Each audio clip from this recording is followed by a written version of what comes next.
In her first interview since the brutal attack on her husband, House Speaker Nancy Pelosi got emotional. Paul was not the target, and he's the one who's paying the price.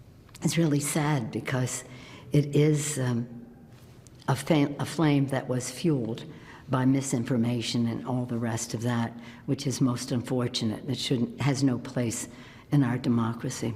Pelosi going on to say she is worried about the future of our democracy. I've been close to tears a number of times in this conversation. I think I've done very well in containing that. But of course, I'm sad because of my husband, but I'm also sad because for our country.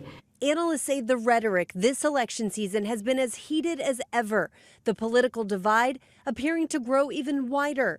President Trump in Ohio last night brought up Pelosi while discussing gangs and street crime. Nancy Pelosi said, please don't call them animals, they're human beings. I said, no, they're animals. Of course, I think she's an animal too, you want to know the truth.